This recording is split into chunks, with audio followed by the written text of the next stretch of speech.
Tonight, the coast and islands of western Scotland, 1263. Last Viking king of Scotland. This is Tartan Lullaby, sleep history from Scotland. The sky above the Sound of Jura is still black. A thin line of grey sits at the edge of the eastern hills, just enough to separate the ridge from the sky. The water below is flat and cold. Nothing moves on it yet. The islands lie in their old arrangement. Isla to the southwest, its low peat bogs still invisible in the dark. Jura behind it, the three quartzite peaks of the Paps rising to just over 780 meters, their outlines sharp even in this hour. Colonsay further north, a long low shape against the water. These are Norse islands as much as they are Scottish ones in this year of 1263. The men who hold them speak both Gaelic and Norse. Their loyalties are complicated. Their boats are long. On Islay, the settlement at Finlaggan sits on its loch a little way inland. Two small islands in the loch hold the buildings of the Lords of the Isles and their council.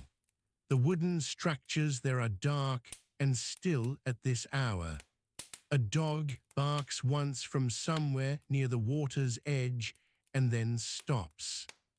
The loch surface catches the first faint grey of the coming dawn and holds it.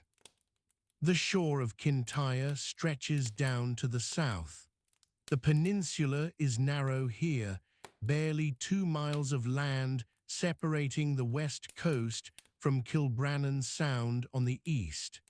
The ground is rough grazing land in its upper parts, with thickets of alder and willow in the wet hollows. The path along the western shore is not much more than a track worn by feet and the occasional passage of cattle. A man walking it in this darkness would feel the wet grass against his shins and smell the sea before he saw it. At the southern tip of Kintyre, the water of the North Channel is already moving in the dark. The tide runs fast here. It has always run fast. Men who cross to Ireland from this point know the tides exactly. They count them. The crossing to the nearest Irish coast is no more than 20 miles. On a clear day, the hills of Antrim are plainly visible. This morning, there is no visibility yet. There is only the sound of the water. Further north, the island of Arran sits in the Firth of Clyde, with its mountain ridge running down the centre. Goat Fell stands at just over 870 meters. The corries on its northern face hold patches of snow even in late summer. In October of 1263, those hollows are already white again. The lower slopes of the island are wooded with oak and birch. Below the tree line, on the flatter ground near the shore, there are small settlements of a few buildings each. The people in them are still asleep at this hour. The Firth of Clyde itself is wide at this point. The water is tidal all the way up to the mouth of the River Leven. The town of Ayr lies on its own river mouth, 20 miles to the southeast of Arran. It is one of the more substantial settlements on this coast in 1263, with a royal castle and a small harbour. The harbour is built for smaller vessels. The beach beside it takes the overflow. Boats are pulled above the tide line each evening. They lie there now, their hulls dark and wet, tilted slightly on the gravel. The smell of this coast in the hour before dawn is particular. It is salt water first, always salt water, then kelp. The kelp beds here are extensive. The long brown fronds of laminaria lie in heaps at the tide line, dragged in by the last high water. They will be gathered later. They have uses. The smell underneath the kelp is older, a smell of mud and cold stone, and the particular sharpness of very clean air coming in from the Atlantic. The Atlantic itself is not quite visible from the inner sounds and firths. To reach it, you must pass through the straits.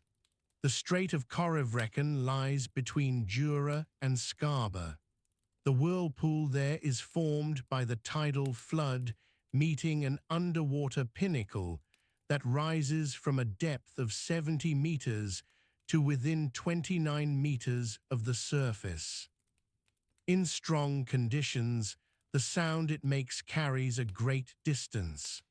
At this hour, in the stillness before dawn, it is possible to hear a low turbulence from that direction if you are standing on the northern shore of Jura.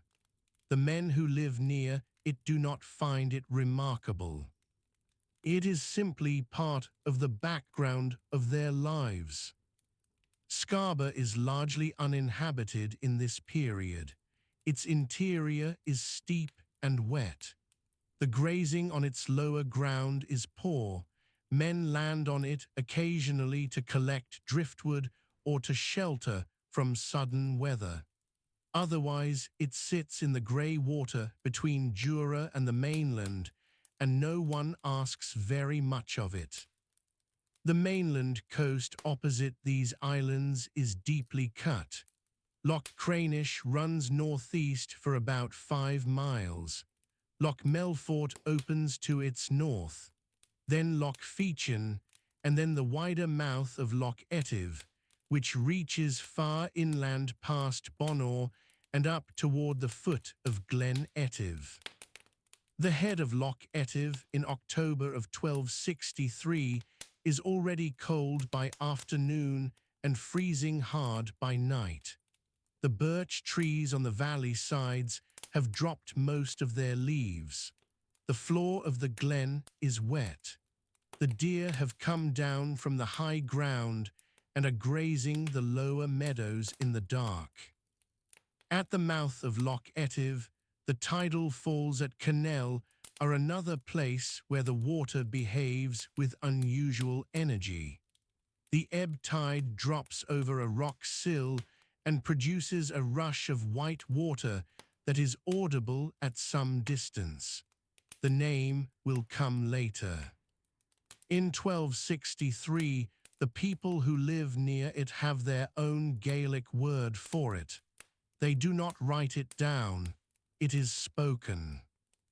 Oban does not yet exist as a settlement of any size in this period. The bay is there. The natural harbour is excellent. A few structures may stand near the shore, but the town that will later occupy that ground is not yet here. The coast at this point is simply a good bay with a small island, Kerrera, sheltering it from the southwest. The island is used for grazing. Its grass is reasonable. Cattle are kept there. Kerrera has a small harbour on its eastern side. In the autumn of 1263, that harbour is about to become known in a specific and significant way. The Norwegian fleet has been moving through these waters. King Haakon IV of Norway sailed from Bergen in the summer of this year. His fleet is large. Estimates from the chronicle sources suggest over 160 vessels. He passed through Orkney, which is still Norwegian territory, and down the western coast. The fleet gathered at various anchorages as it moved south. Kerrera was one of them. The king himself sheltered in that bay. The fleet has not come simply to anchor. There is a long dispute between the Kingdom of Norway and the Kingdom of Scotland over the ownership of the Hebrides and the smaller islands of the west. Norway holds, by old right and long custom, these islands stretching from Lewis in the north to Man in the south. The Scottish crown has been pressing its claim. The matter has not been settled by negotiation.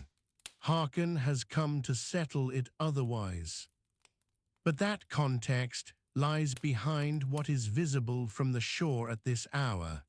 What is visible, or rather what is audible, is the presence of ships.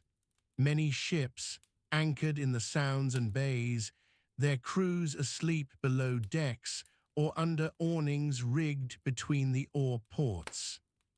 The smell of those ships in the dark is wood and tar and wet rope, and the particular smell of many men confined in a small space for several months. The cooking fires have been out for hours. The embers in the sand hearths built on the ballast stones are cold. A Norse longship of this period is a specific and well-understood construction. The vessels Haakon brought were not all longships in the raiding tradition. Many were larger cargo vessels and transport ships, but some were built in the older style. A vessel of this kind is perhaps 30 meters in length and just over 5 meters at the beam. The strakes are of oak, overlapping, fastened with iron rivets. The keel is a single long timber. The mast, when stepped, carries a square sail of heavy wool, typically dyed in stripes. The sail is down at anchor. The mast may be lowered too into its crutch. The ship sits low in the water. On the deck of such a ship, men sleep wrapped in their cloaks. The cloaks are of thick wool. They are the main garment against cold and wet. Beneath the cloak, a man wears a woolen tunic reaching to the knee, trousers of wool or linen, and leather shoes of a simple construction, soled and seamed, turned inside out during stitching and then reversed. His feet in those shoes are cold. They have been cold for weeks. The men on these ships eat dried fish. They eat flatbread made from barley flour, baked before departure or at stops along the way. They eat salted meat when they have it. They drink water or, when available, ale. The provisions for a fleet of this size over a voyage of this length represent a significant logistical undertaking. The Norse had been managing such logistics for generations. On the islands and on the mainland coast, the local people know the fleet is here. They have known for weeks. The smallholders on Isla and Mull and the mainland shores have watched the ships pass. Some have supplied provisions, willingly or not. The cattle on the islands of the inner sound are thinner than usual this autumn. Some are simply gone. The settlement patterns on these coasts in 1263 are sparse by any measure. A typical settlement is a cluster of 3 or 4 buildings. The main building is a longhouse. It is low-walled, with stone footings and walls of turf or dry stone to a height of perhaps 1.5 meters, then a roof of timber couples thatched with heather or rushes. The interior is a single space. The fire is on the ground, central or slightly off-center, with no chimney. The smoke rises and finds its way out through the thatch and through a gap at the ridge. The building is dark inside and smells permanently of smoke and of the cattle that share the lower end of the building through the winter months. The floor is earth, sometimes strewn with rushes. The sleeping places are along the side walls, on raised platforms of stone or packed earth, covered with heather bedding and whatever skins are available. A family of 5 or 6 people occupies one of these buildings. The animals in the byre end contribute heat. In October, that heat is already becoming important. The crops around such a settlement are mostly barley and oats. The barley ripens earlier and is more reliable. The oats are cut later and stored in small stacks or brought into a simple barn if one exists. The harvest of 1263 on the inner Hebrides is not well documented, but the season along the western coast is frequently wet. The crops that grow here grow in spite of the weather as much as because of it. The varieties of grain cultivated in this period are hardy low-growing strains, less susceptible to wind damage than later improved varieties. The people who farm this land also fish. Every settlement near the shore has boats. They are small boats, typically of a construction using a light wooden frame covered with tarred hide, though plank-built boats are also found. The inshore fishing takes saithe, herring and mackerel depending on the season. October is late for mackerel. The herring, however, are moving south at this time of year. The shoals pass through the sounds, and the men with nets know where to place them. On the mainland at the head of Loch Fyne, the herring fishing is already established as a significant activity. Loch Fyne is long and sheltered and deep. The herring that come into it in autumn are fat and numerous. They will still be described as exceptional 600 years from now.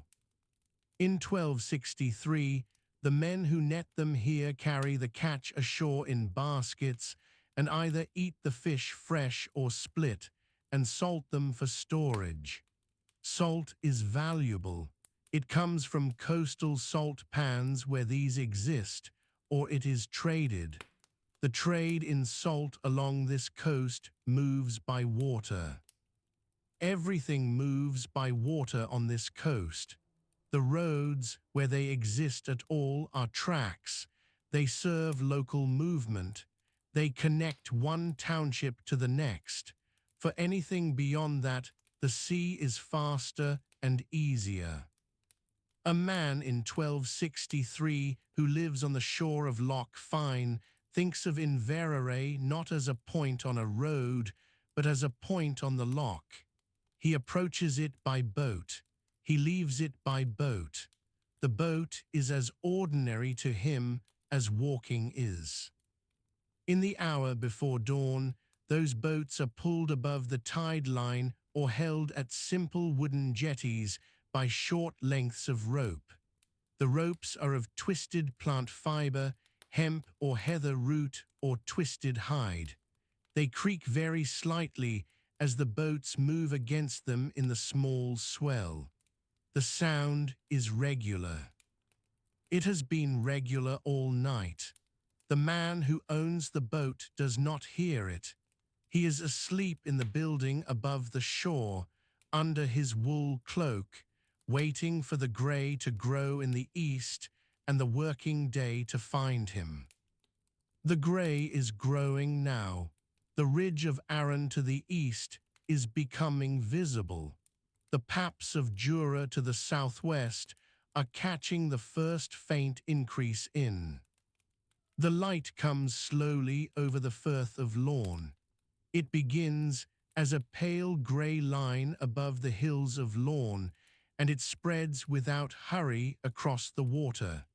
The surface of the sea is flat and dark. On the island of Kerrera, a man is already standing at the edge of a stone building, pulling a woolen tunic over his head. He is a fisherman. His name would have been Gaelic, something close to Domhnall or Fiachar. He is perhaps 30 years old, though he looks older. His skin is wind-darkened, and his hands are rough from rope and oar. He wears a knee-length woolen tunic, undyed or dyed a dull brown with walnut husks, belted at the waist with a strip of leather. Over it, on cold mornings like this one in the autumn of 1263, he pulls a second layer, a heavier woolen garment, loosely woven and still slightly damp from the night before. His feet are bare or wrapped in simple leather shoes, cut from a single piece of hide and gathered at the top with a thong. The soles are thin. He feels the ground through them. He has walked this same path from his sleeping place to the shoreline so many times that he knows every stone. The distance is perhaps 200 paces. He does not eat much before going out. A piece of oatcake cooked the previous evening on a flat stone set close to the fire. Perhaps a small amount of soft cheese made from the milk of a single goat kept near the building. He does not sit to eat. He eats standing, looking at the water, checking the state of the sky above the Garvalach to the southwest. His boat is a small wooden vessel, clinker-built, with overlapping strakes of oak planking. It is perhaps 20 feet long. It is pulled up onto a gravel shore. He shares it with one other man, sometimes two. Together they drag it down to the waterline before the full light comes. The oars are heavy and have been worn smooth at the grip. The rowlocks are simple wooden pegs. There is no sail on this boat, only oars. He is fishing for herring, which move in dense shoals through the Sound of Kerrera and around the Garvalach in the autumn months. He uses a long drift net, made of hemp, weighted at the bottom edge with small stones tied at intervals. The net is folded in the stern of the boat. It takes time to set and time to haul. The work begins before sunrise and often does not finish until the middle of the morning. His hands are cold for the entire time. Further north, on the island of Lismore, another man is beginning a different kind of work. Lismore is a long, low island sitting in the mouth of Loch Lynn. Its limestone soil is unusually fertile for this part of Scotland. In 1263, it has been settled for centuries. There are small farms scattered along its length, each with a cluster of low stone buildings. This man is a farmer. He wakes on a sleeping platform built against the inside wall of a stone longhouse. The roof is made of timber poles covered with turf and heather thatch. There is no ceiling, only the underside of the roof.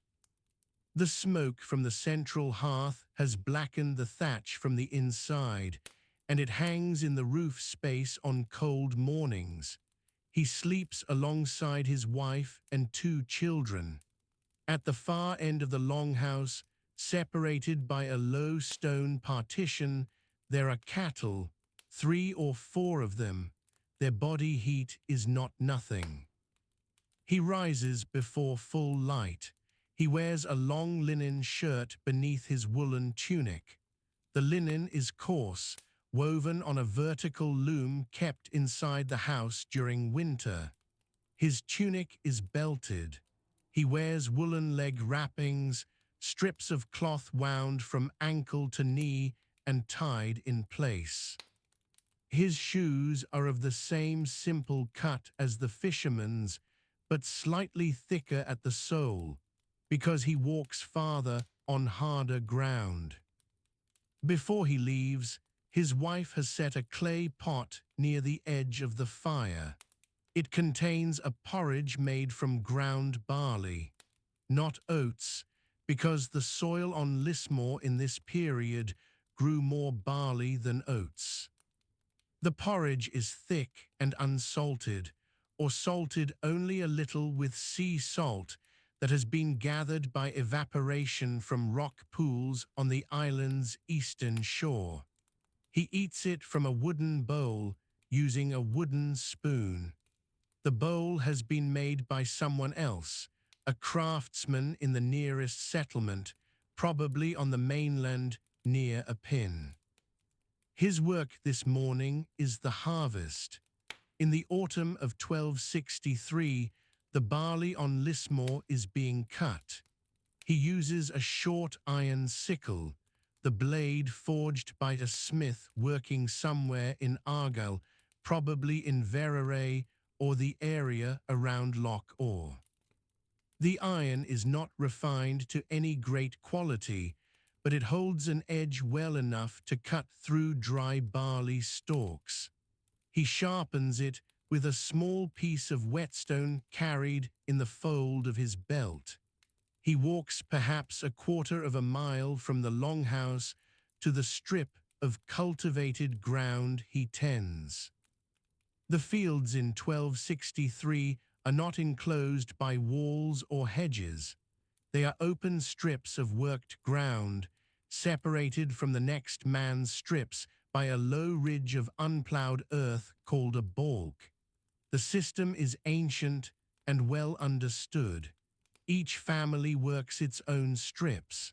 The ox that pulls the plough is shared between 2 or 3 households. The plough itself is a wooden ard, fitted with an iron share at its tip. It scratches rather than turns the soil, but on the thin soils of these islands that is often enough. On the Kintyre Peninsula, the morning begins differently. The peninsula is low and flat along its western side, where a raised beach runs for miles between the sea and the hills.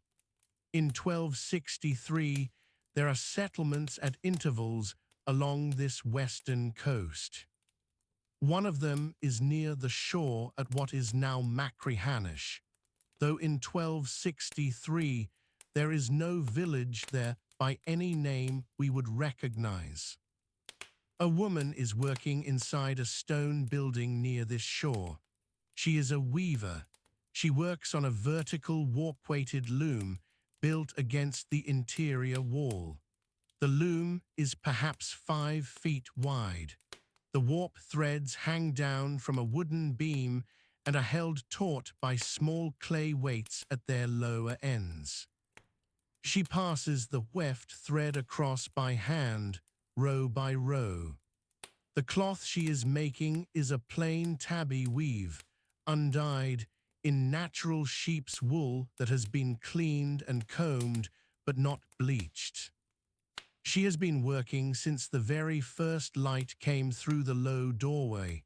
She did not eat before beginning. She will eat when the light is fully up. Her breakfast, when it comes, will be a piece of flatbread made from barley meal mixed with water and cooked directly on the hearthstone. There may be a small amount of dried fish with it, herring that has been dried on wooden racks outside the building through the summer and early autumn. The dried fish is eaten in small amounts. It is very salty from the air and from any salt that was rubbed into it to help the drying. She wears a long linen dress reaching to mid-calf. Over it she has a woolen overdress pinned at each shoulder with a simple bronze brooch. The brooch is a penannular type, a ring with a gap and a pin, a form that has been used in Scotland for many hundreds of years before this. It is not an ornament so much as a fastening. It holds her outer garment in place when she leans forward to work the loom. Her hair is covered with a linen cloth, folded and wrapped simply around her head. On the island of Isla, in the southern Hebrides, a different kind of mourning work is beginning along the shores of Loch Indal. Isla in 1263 is a significant place. It lies at the center of the lordship of the Isles, or what will become that lordship. The Norse presence is still strong in 1263. Just weeks from now, in October 1263, a fleet under King Haakon IV of Norway will move through these waters on its way to the Battle of Largs. The sea around Isla is not a peripheral place. It is a crossing point, a gathering place, a place where longships put in to take on water and provisions. The men working on the shore of Loch Indal this morning may not yet know what is coming. Their work is the same as it has been for years. They are building and repairing boats. One group is working on the hull of a vessel that has been drawn up on the gravel beach. It is a larger craft than the fisherman's boat on Kerala, perhaps 40 feet long, a type of ship that sits between the smaller fishing vessel and the great Norse longship. The planking is of oak, imported from the forests of Knapdale on the mainland to the east. The caulking between the planks is a mixture of animal hair, probably from cattle, and pine tar. The tar is heated in a small clay pot set on a fire built a few feet from the boat. One man applies the mixture with a wooden paddle, pressing it into the seam. Another follows behind with a flat iron tool, smoothing it flat and pressing it firmly in. The smell of hot pine tar carries along the shore in the still morning air. These men are not specialized shipwrights in any formal guild sense. There is no guild here, but they have learned their craft from older men and those men from others before them. The knowledge of how to read a plank for its curve, how to judge the thickness of a strake, how to align a keel on uneven ground, all of this is carried in the hands and eyes of perhaps a dozen men on this island.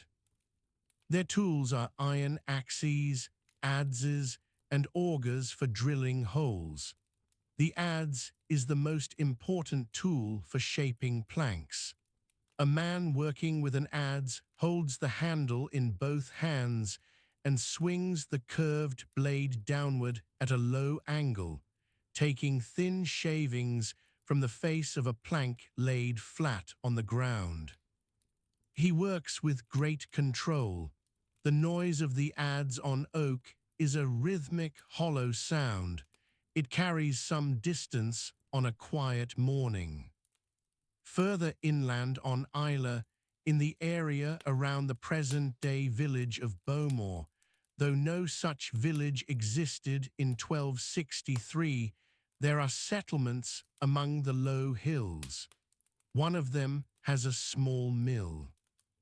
It is a horizontal mill, called a click mill in some traditions, where a horizontal water wheel sits beneath a stone floor and turns a pair of millstones directly above it without any gearing.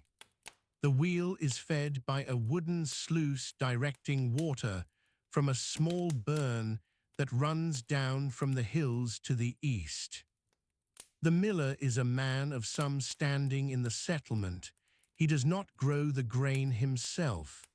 The grain, mostly barley with some oats, is brought to him by farming families from across the surrounding area. He takes a portion of each grinding as payment, a toll called the multure. It is understood by everyone. It is not written down anywhere. It does not need to be. He is at the mill before anyone else arrives. He checks the millstones by touch, running his hand across the upper stone's face, feeling for any smoothing of the cutting grooves that have been dressed into the stone surface.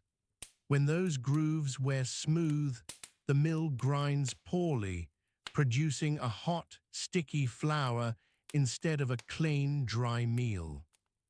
He has a tool for redressing the stones, a small iron pick with a short handle. If the surface needs attention, he will dress it this morning, before the first sacks of grain arrive. He wears a short woolen tunic and a leather apron. The apron is tied around his waist and reaches to his knees. It is stiff and dark with long use. Flour dust has settled into every crease of his clothing and skin. His eyebrows are pale with it. He has a broad, flat face and short, strong hands. He is perhaps 45 years old, which in 1263 is not a young man. On the island of Colonsay, 20 miles west of Jura, the morning comes slightly later because the island faces west and the hills to its east cast a shadow over the low settlement near the present site of Scalasag. Here, the first workers are not on the water or at a mill.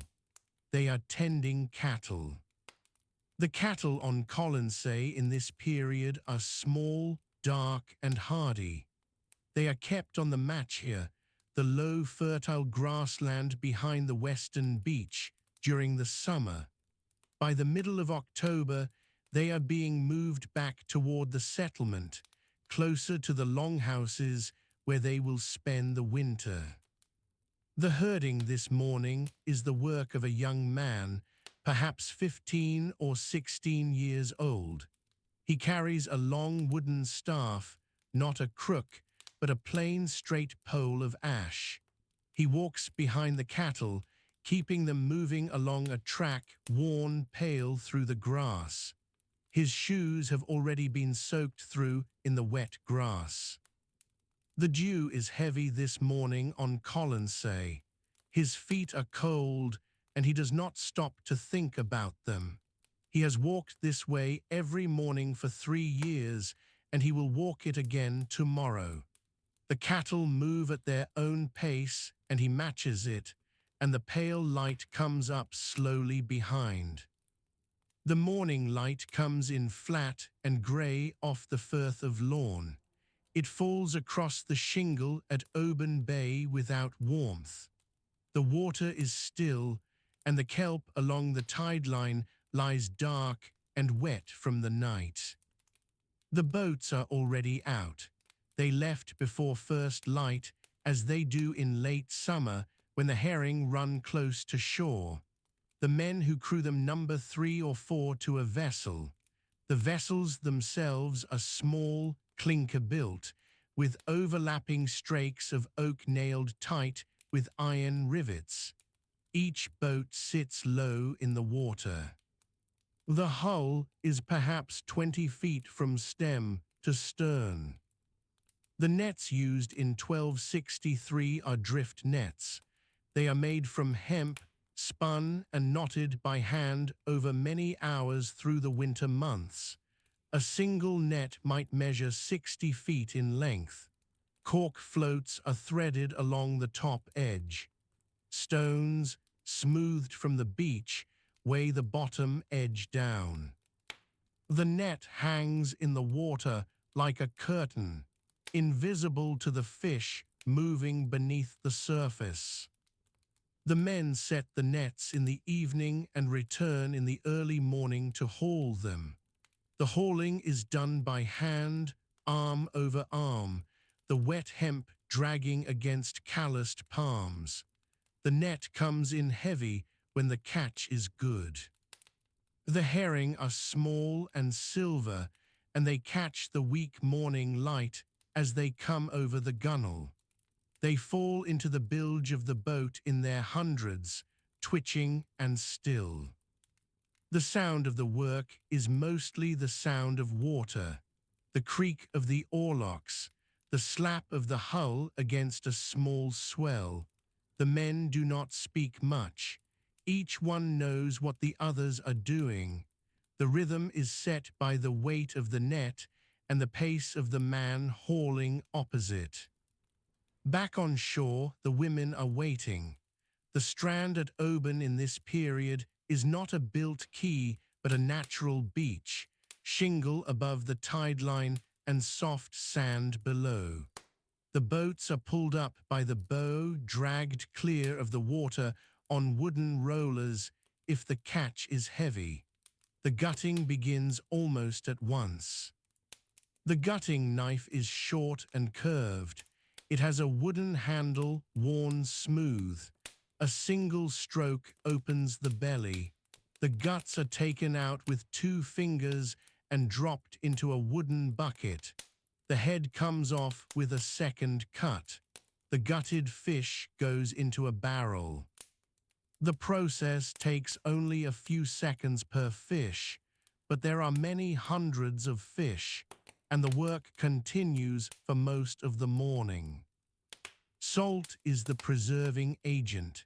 It comes into the Western Isles by trade. Some of it arrives from the salt pans on the Firth of Forth, carried around the Mull of Kintyre by small coastal vessels. Some of it arrives from further away, from the Bay of Biscay coast, carried by merchants who trade along the Atlantic seaboard. Salt is not cheap. The fishermen know its value. It is layered between each level of fish in the barrel, a measure of fish, and then a measure of salt, fish, and then salt, until the barrel is full. The barrels themselves are made by coopers. In a settlement like Tarbet on the western shore of Kintyre, there are men whose primary skill is the making of barrels. They use oak staves, bent with heat and steam, held together with iron hoops. The hoops are made by a blacksmith working nearby. The sound of the cooperage is the sound of the mallet driving hoops down over the assembled staves. It is a regular, hollow sound that carries some distance on a still morning.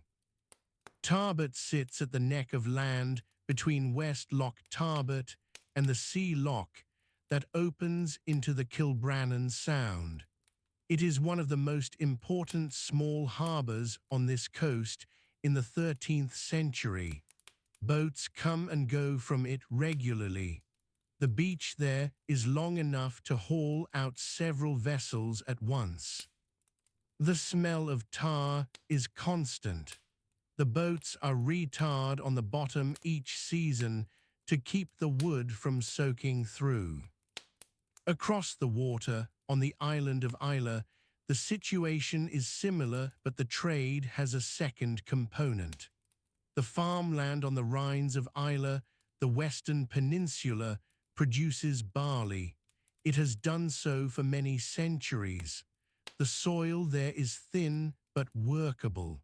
The climate is wet and mild enough for grain to ripen by late August. In 1263, the harvest is approaching or already underway. The tools of the harvest on Islay are the sickle and the scythe. The sickle is used for cutting grain. It has a short wooden handle and a curved iron blade, sharpened on the inner edge. The reaper grabs a handful of stalks and draws the blade across them close to the ground. The cut stalks are laid aside. Another handful, another stroke. The work moves across the field in a slow arc.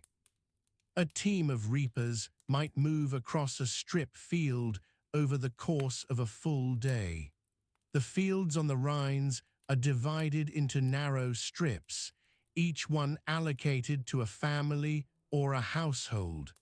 The length of the strip determines how long a day's work will take. At the end of each pass, The reaper turns and begins again. There is no shade on these fields. The wind comes in from the Atlantic and the workers lean into it. Behind the reapers come the binders. They gather the cut stalks into sheaves and tie them with a twist of the straw itself. The sheaves are then stood upright in small groups, leaning together to dry. These are called stooks.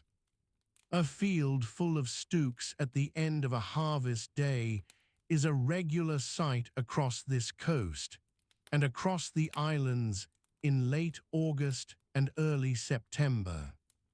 The grain, once dry, is carried to the mill. On Isla in this period, there are horizontal mills, sometimes called Norse mills, set into the banks of small streams. The stream water is directed through a narrow channel onto the blades of a horizontal wheel set below the millstone. The wheel turns and drives the upper millstone directly. The millstone grinds the barley into a coarse meal. The millstone itself is dressed, meaning its surface is cut with furrows using an iron pick. The dressing determines how the grain is ground and how fine the meal will be. The miller is responsible for keeping the stone dressed. He can tell by the sound of the grinding whether the stone is working correctly. A well-dressed stone makes a steady, low rumble. A stone that needs dressing produces a higher, irregular scraping. The meal that comes out from between the stones falls into a wooden trough. It is warm to the touch. It smells of grain and of dust. It is taken away in linen bags and stored in a dry building, raised on stone legs to keep the rats below the floor. This meal will become flatbread and porridge through the winter months. It is the primary food of nearly every person living on this coast. On the island of Mull, to the north, the sea fishing and the farming exist alongside a third element. The coastal waters around the Ross of Mull in 1263 carry considerable traffic. Boats move between the small island of Iona, which is less than a mile off the western tip of Mull, and the larger settlements to the east and north.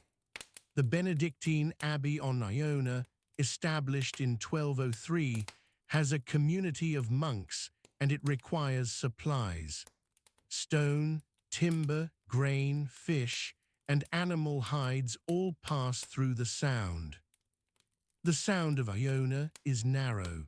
It is perhaps a mile and a half from the jetty at Bailey, more on the Iona shore, to the landing place at Fionfort on Mull. Crossing it in a small boat in calm weather takes perhaps 20 minutes. In rough weather it is not attempted. The tides run fast through the Sound, and the helmsman must know them. The boats that carry goods to Iona are not the same as the fishing boats. They are broader in the beam, built to carry weight rather than to move quickly. They are loaded at the beach. Heavy stones are moved by rope and lever, rolled across wooden planks laid from the shore to the gunwale. Smaller items are passed down by hand. The loading of a single cargo boat might take the better part of a morning. The hides traded along this coast come from cattle. Cattle are the primary livestock of the Western Isles in this period. They are small animals, dark in color, hardy enough to survive the wet winters without shelter. They graze on the hill pastures through the summer and are brought down to the lower ground as the weather turns. Some are slaughtered in late autumn, before the hardest weather, because there is not enough fodder to keep all of them through to spring. The hides are cured with oak bark. The bark is stripped in spring when it comes off the tree most easily. It is dried and then ground into a powder using a stone quern. The hide is soaked in water and then packed with the bark powder in a pit dug in the ground. The tanning process takes several months. The result is leather that is stiff and dark brown. It is used for shoes, for harness, for bags, for the bindings of tools. On the mainland coast, at the settlement that in later centuries will grow into the town of Inverary, there is a different kind of work underway. The shoreline of Loch Fyne extends deep into the land. Loch Fyne in this period is already known for its herring, as it will be for many centuries to come. The fishing here takes a similar form to that at Oban and at Tarbet, but the loch is sheltered. The water is calmer. The boats can stay out longer. The herring of Loch Fyne in 1263 are taken in large numbers through September and into October. The drift nets are set at dusk and hauled at dawn.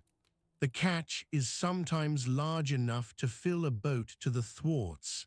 When this happens, the men must be careful. A heavily loaded clinker-built boat is unstable.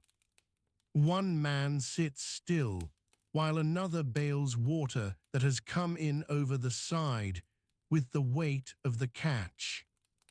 The shore of Loch Fyne at this point in the 13th century is wooded to the water's edge in places. The hillsides above are covered in sessile oak and hazel. The oak provides bark for tanning and timber for building. The hazel provides nuts in autumn and flexible rods for weaving into the walls of smaller structures. The woodland is managed rather than wild. It is coppiced, meaning it is cut back on a rotation so that straight young growth comes up from the stump year after year. The people who live along this coast are not wealthy in any material sense. Their houses are built of stone and turf with roofs of thatch. The floor is earth. The fire is in the center of the room, the smoke finding its way out through a hole in the roof or through the thatch itself. At night, the fire is banked down with turf to hold the heat until morning. The food at the end of a working day is simple: barley porridge made with water, dried or salted fish, sometimes a piece of hard cheese made from the milk of the small cattle or the sheep, kale grown in a plot close to the house. On feast days or special occasions there might be meat, but the ordinary diet in 1263 on this coast is grain, fish, and whatever green things grow near the door. The clothing of the working men and women on this coast is wool. It is spun from the fleece of the local sheep, which are small, and their wool is coarse. The cloth is woven on a simple upright loom. It is not dyed to bright colors in most households. It stays the natural gray-brown or off-white of the raw fleece. The cloth is thick, and it holds water for a time before it soaks through. In persistent rain, which is common, it becomes very heavy. The feet of the workers on this coast are shod in simple leather shoes, cut from a single piece of hide and laced at the ankle. Some workers wear no shoes at all on the shingle beach. The soles of their feet are hard. They know the feel of the different stones under their feet the way a fisherman knows the feel of a net. The boats are coming back in now as the morning stretches toward midday. They cross the flat, grey water in a line. The first one grounds on the shingle with a soft crunch. The men ship their oars. One of them steps over the bow into the shallow water. He is up to his knees in the cold of the Firth of Lorne. He takes the bow rope and pulls.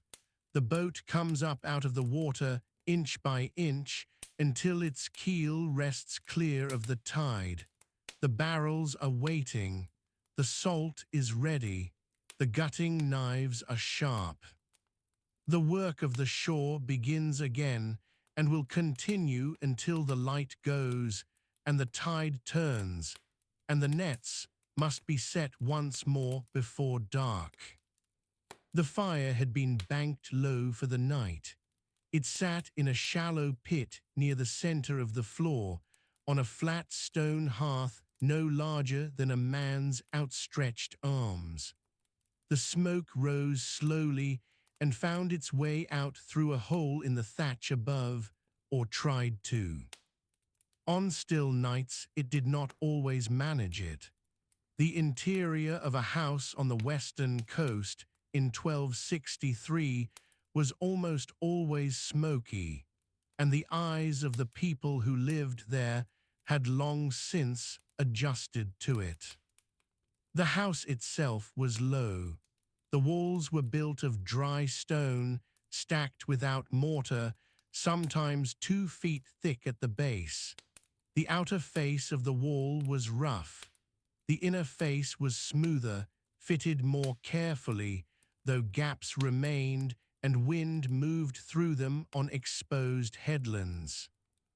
The roof was a frame of bent timber, hazel or birch where it could be had, covered with turves and then with thatch, heather or straw, depending on what the land nearby could offer. The whole structure sat close to the ground, as though pressing itself down against the weather coming in off the Atlantic. Inside, the floor was earth. It was beaten flat by years of use and sometimes covered in rushes, dried bracken, or straw. Near the door, where feet came and went and animals sometimes entered, the floor was often churned and soft. Further back, toward the sleeping end of the house, it was firmer and drier. There was no division between the space where the family lived and the space where the livestock sheltered in winter. A low partition of wattle or stone separated them, but the warmth the cattle gave off was valued, and nobody moved them further away than necessary. The door was a low opening, set in the long wall facing away from the prevailing wind. It was covered by a hide or a wooden board on a leather hinge. Light entered through this opening and through the smoke hole above. There were no windows in the walls of most houses, not in the ordinary sense. Some had a small gap left in the stonework, covered with a piece of oiled skin stretched thin, but this admitted little more than a pale glow. In winter, the inside of the house was dim from mid-afternoon onward.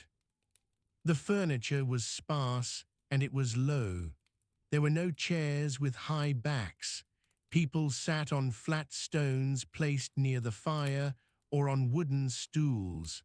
Stools were three-legged, turned from a single block of alder or willow, and they stood perhaps a foot off the ground.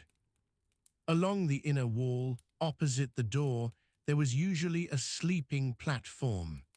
This was built from timber or from a low frame of stone, raised a few inches above the floor, and covered with bracken, dried grass, or heather. Over this went whatever wool or hide the family possessed.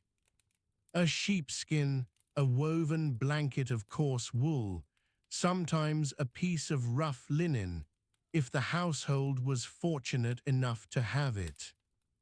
The family slept together on this platform.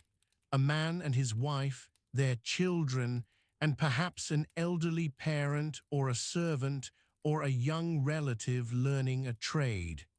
They slept close together for warmth, fully clothed in most cases, or nearly so.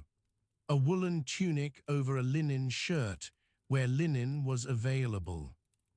Woolen leg wrappings tied with cords below the knee. Shoes of untanned hide, cut and stitched, often soled with a single piece of leather folded up at the edges. These were not removed at night in cold weather. The clothing of the ordinary family on the western coast was not elaborate. Men wore a long woolen tunic belted at the waist. Over this in cold or wet weather went a length of heavy woolen cloth wrapped around the shoulders and fastened with a pin. Bronze pins were common. Iron pins were used by those who could get them. The cloth itself was woven locally on simple horizontal looms. It was undyed or dyed with plants that grew nearby. Weld gave yellow. Woad gave a greyish blue. Bracken and alder bark gave browns. The threads were spun by the women of the household, often in the evenings, sitting near the fire with a drop spindle weighted with a small stone whirl. Women wore longer garments, reaching the ankle, also of wool.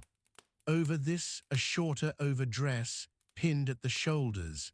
Their hair was covered when they went out, with a length of linen or wool wrapped loosely around the head and neck. Children wore smaller versions of adult clothing, cut down from worn garments or made from the offcuts. Very young children wore simple wrapped cloths. They went barefoot indoors and in summer, and in winter wore small hide shoes stitched by whoever in the household had the time and skill. The household kept animals. In 1263, the ordinary family on Islay or Mull or along the Kintyre coast might have 2 or 3 cattle, a small number of sheep, perhaps a pig and hens.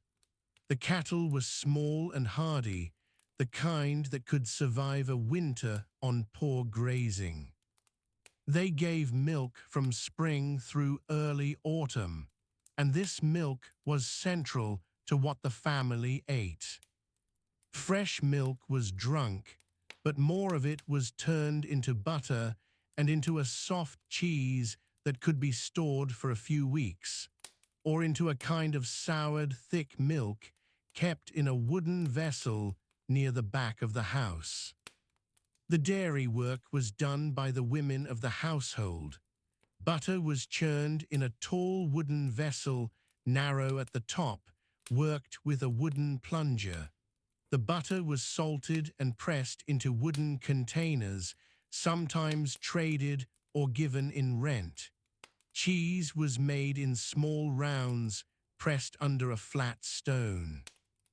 The buttermilk left behind was drunk or used in cooking. Nothing was wasted in the dairy, as nothing was wasted anywhere else in the household. Oats were the foundation of most meals. They were grown in rigs on the lower ground near the coast, turned with a foot plough called a cass-crome, a long-handled tool with an angled iron-tipped blade. The oats were harvested in late summer, dried over a small fire in a stone-built kiln, and then ground between 2 flat stones, a hand quern, usually a circular stone about 18 inches across with a handle set into the upper stone. Every house had one. The meal produced was coarse, and the work of grinding was slow and took a portion of most mornings. From this oatmeal, the family made a porridge, boiled in a pot over the central fire. The pot was iron where the family could afford it, ceramic where they could not. It hung from a chain or a wooden bar set across the smoke hole, or it was placed directly on a flat stone beside the fire. Salt was added to the porridge. Butter was added when there was enough. A bowl of this in the morning, eaten from a wooden bowl with a wooden spoon, was the common start to the day for adults and children alike.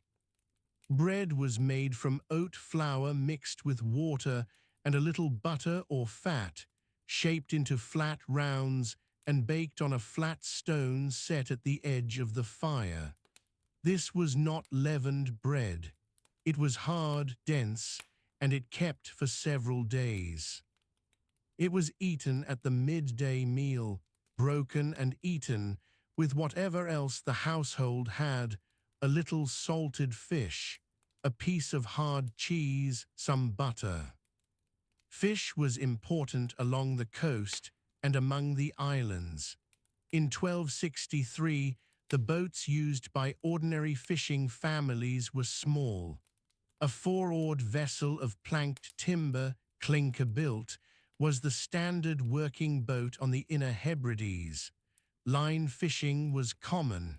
Hooks were of iron or, among poorer families, of bone. Herring were taken in nets in season during the summer and autumn months. The nets were linen or hemp, knotted by hand, mended regularly, hung to dry on wooden frames near the shore when not in use. The catch was eaten fresh when the weather allowed work on the water. When the catch was large or when the season was ending, fish were preserved. Salting was the main method. A clay or wooden vessel packed with layers of fish and coarse salt kept herring through the winter. Some fish was smoked over the peat fire, hung on wooden rods above the hearth. The peat gave the flesh a particular flavor. The smell of it was part of the smell of the house, along with the cattle, the smoke, the soured milk, and the damp wool drying near the fire. Peat was the fuel. On the western coast and islands, wood was scarce. Birch and hazel grew in sheltered glens, but not in sufficient quantity to heat a house through winter. Peat was cut from the bog in late spring, stacked to dry through summer, and carried back to the house in creels, large wicker baskets carried on the back. The year's cutting of peat took several days of heavy work and occupied everyone in the household old enough to lift a creel. Children of 7 or 8 carried smaller loads alongside adults. Peat was stacked against the outer wall of the house, covered with sods, and drawn from the stack through the winter as needed. Water came from a nearby spring or stream. The western coast had no shortage of fresh water running down from the hills. It was carried in wooden pails with rope handles, fetched each morning and sometimes again in the evening. Washing of hands and face was done at the stream or with a small amount of water poured into a wooden bowl. Bathing in the fuller sense was occasional, connected with particular occasions rather than with any fixed routine.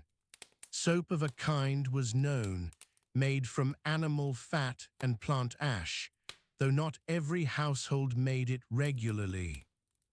Children were present throughout the working day. There were no separate arrangements for them. A woman spinning near the fire had an infant tied to her back with a length of cloth or settled in a low wooden cradle, a simple box frame of split timber with a base of woven withies. Older children were given tasks from an early age. A child of 5 or 6 gathered fuel, carried water, watched the younger ones turn the hand quern while an adult steadied it.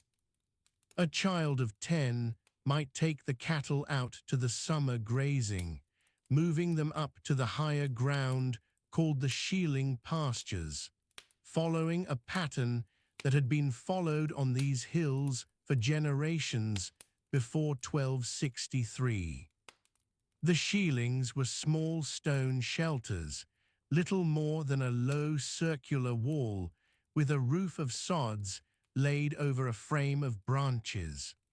The young people who went with the cattle to the summer pastures stayed there from late May until August or September.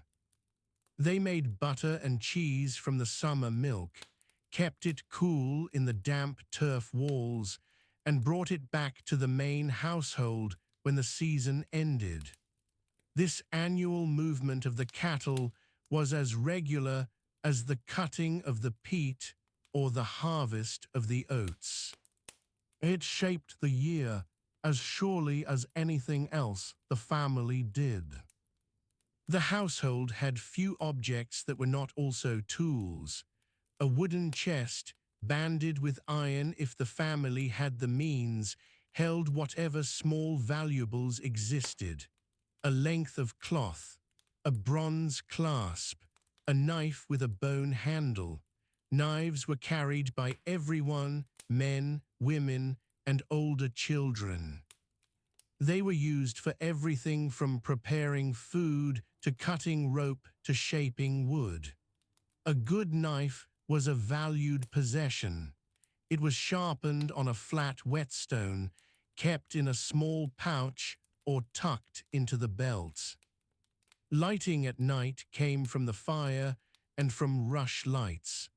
Rush lights were made by pulling common rushes, peeling back most of the outer skin to leave a thin strip, and then drawing the pith through rendered animal fat.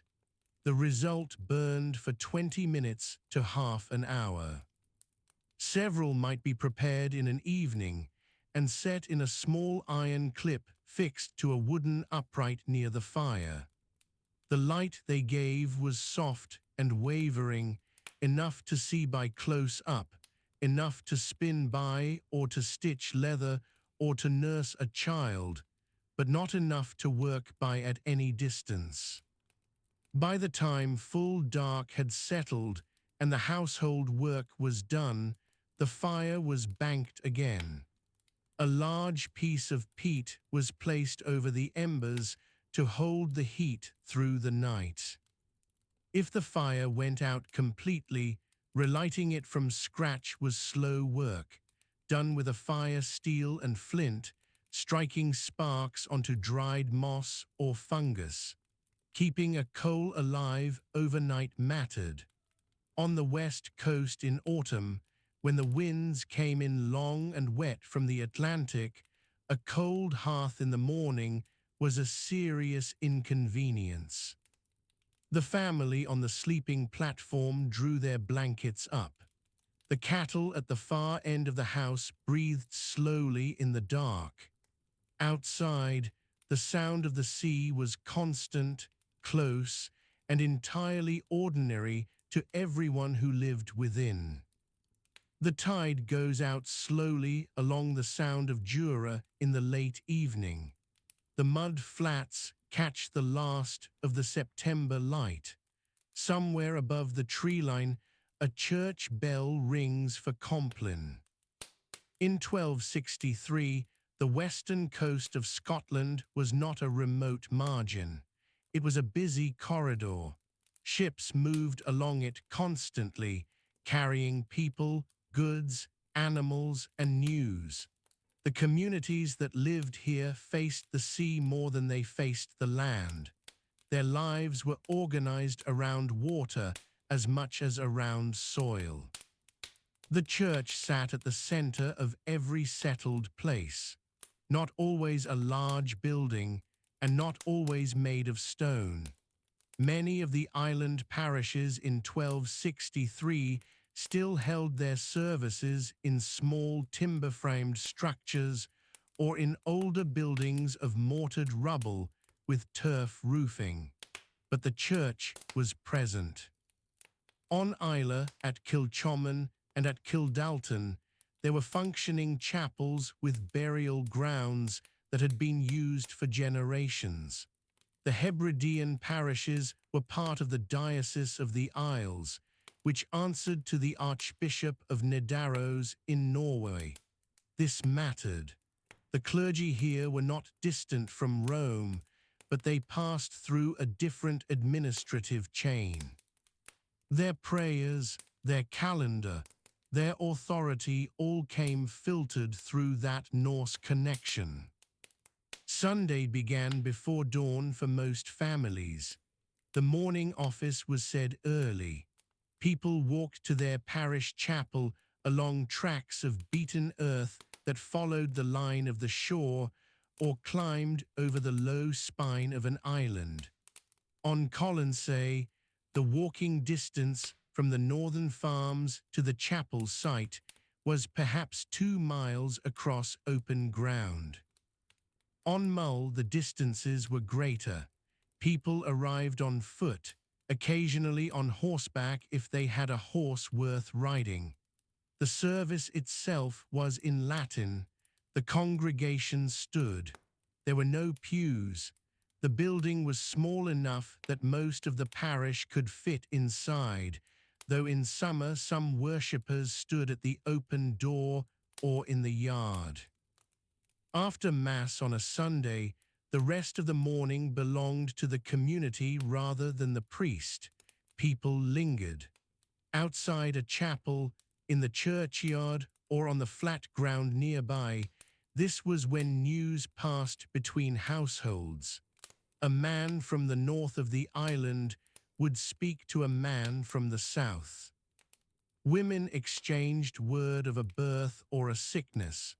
A tacksman, someone who held land directly from a chief or a Norse lord, might discuss the coming harvest or the movement of cattle. These conversations were brief and practical. Sunday was not a day of leisure in any modern sense. Animals still needed feeding, fires needed tending, infants needed care. But for an hour or two after the Sunday Mass, the churchyard was the most social place on the island. The western coast in 1263 was politically complex. The islands were formerly under the Kingdom of Norway. The mainland shore, as far south as Kintyre, sat in disputed territory. Local lords, many of them of mixed Norse and Gaelic descent, held their lands under Norwegian suzerainty. Sumald's grandsons were among the most powerful figures in this world. Angus More MacDonald held Islay. The community life of ordinary people was shaped by this framework. Obligations to a lord meant labor, cattle, and military service. They also shaped the rhythms of gathering, because the Lord's Hall was another place where people came together. A Lord's Hall in the Western Isles in 1263 was a long building, likely timber-framed or built of local stone, with a central hearth and a smoke hole in the roof above it. The floor was beaten earth or stone flags covered with rushes. On feast days connected to the church calendar, or on occasions when the Lord called his tenants together, the hall served as a communal space. There would be food, boiled or roasted meat from cattle or sheep, bannocks of oat or barley, ale brewed from barley malt, and in leaner times a broth thickened with grain and root vegetables. Fish was always present near the coast, dried, salted, or freshly cooked. The feast days of the church year punctuated the working calendar in a way that mattered to everyone. Christmas, the 12 days ending at Epiphany in early January, brought the darkest period of the year to a temporary standstill. Work that could be deferred was deferred. The cattle were brought in close to the settlement. The fishing boats were hauled above the tide line. In the evenings, people gathered in the largest available building, and a storyteller or a harper would perform. The harp, the classic in Gaelic, was the instrument of both courts and cottages in this world. Its music was not entertainment in the modern sense. It carried the community's history and its obligations. Easter was the highest feast of the year. The weeks of Lent before it changed what people ate. Meat was set aside. Fish became the primary food. Along the western coast, this was not a hardship. Herring ran in enormous quantities through the sea locks in spring and early summer. Cod, saithe, and haddock could be taken from open water with handlines or longlines. Shellfish were gathered from the rocks at low tide. Oysters were abundant in the shallow inlets. The fast of Lent was observable here without any great sacrifice of calories, though the absence of milk, butter, and cheese made winter's end feel thinner than usual. The feast of Saint Columba on the 9th of June was observed with particular care in this part of Scotland. Columba had lived on Iona, which lay just off the western tip of Mull, and his community had shaped Christianity across the whole of northern Britain. By 1263, the Benedictine Abbey on Iona had replaced the older Columban monastery, but the saint's presence was still felt in place names, in holy wells, and in the practice of pilgrimage. People from Islay, Colonsay, and the Mull coastline made the crossing to Iona in summer. They walked to the abbey. They prayed at the site of the saint's original cell. They drank from the well. These were not grand processions. They were small, personal journeys, often made by a single family or a group of neighbors sharing a boat. Markets existed on the western coast, but not in the form of formal, chartered, weekly affairs that were common in lowland Scotland or in England at the same period. Trading here was more fluid. Ships coming from Ireland brought wool, leather, and some finished cloths. Ships from the Norse settlements in the Northern Isles brought timber, since good building timber was scarce on many of the islands. Merchants from the boroughs of mainland Scotland occasionally appeared, though the nearest substantial trading centres were Dumbarton and Ayr, both several days' travel by sea. The island communities traded with each other more than with the mainland. Cattle from Islay were driven to points where they could be ferried to the mainland. Surplus barley and oats were exchanged for iron tools or for rope. The quayside, where one existed, was a natural gathering point. On Islay, a sheltered bay on the southern coast served as a landing and loading point for the island's livestock trade. Men working there in the early morning would haul cattle into flat-bottomed boats, 3 or 4 animals at a time, using ropes and the patient skill of men who had done this work since childhood. A group of traders or a visiting ship brought people from surrounding farms down to the water's edge. Word passed quickly across small islands. A strange sail in the Sound was noticed from a hilltop, and the news reached the far shore of the island within a few hours. The rhythm of the week on the western coast was not simply a division between work days and Sunday. Wednesday and Friday were days of partial fast, observed in many parishes. On these days, meat was avoided, and the daily pattern of work might be adjusted slightly. Saturday evening marked a turning point. The working tools were put away. A woman would bank the fire in the hearth carefully to keep it alive through the night without requiring attention. The household prepared for Sunday with a thoroughness that had both religious and practical dimensions. Clothing was brushed or beaten clean. Children were washed.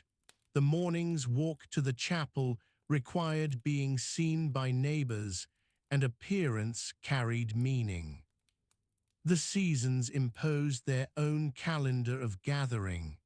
In late summer, the cutting and drying of hay was a communal task.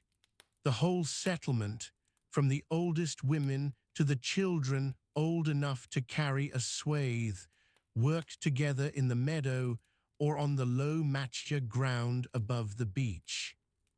The mature of the Western Isles, that flat, flower-rich grassland formed from wind-blown shell sand, was one of the most fertile types of ground available, and the hay cut from it was valued highly.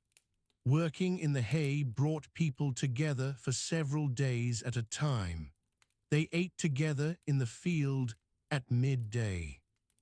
They worked into the long northern evening of late July and August. At the end of a cutting day, exhausted and dusted with seed, they walked back to the settlement together along the edge of the shore. Autumn brought the cattle driving and the slaughter. In late October and early November, the animals that could not be kept through winter were killed and their meat preserved. Some was smoked over peat fires. Some was salted in wooden barrels or stone vessels. Hides were scraped and dried. This was not a feast in the celebratory sense, but it was a communal activity that drew together the households of a township.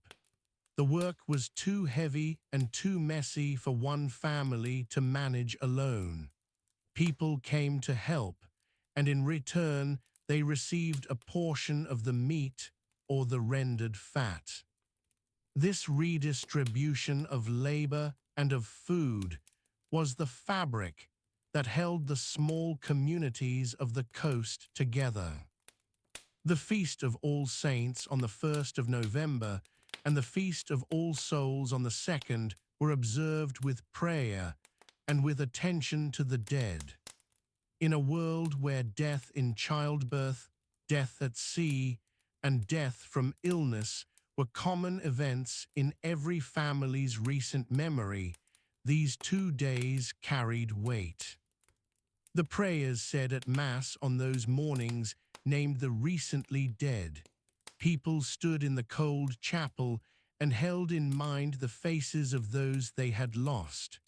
After the service, some families walked to the grave of a parent or a child buried in the churchyard. They left a small stone or a handful of autumn grass. There was no elaborate ritual. There did not need to be. Winter shortened the day to 7 hours of usable light at the latitude of Isla, around 55.5 degrees north.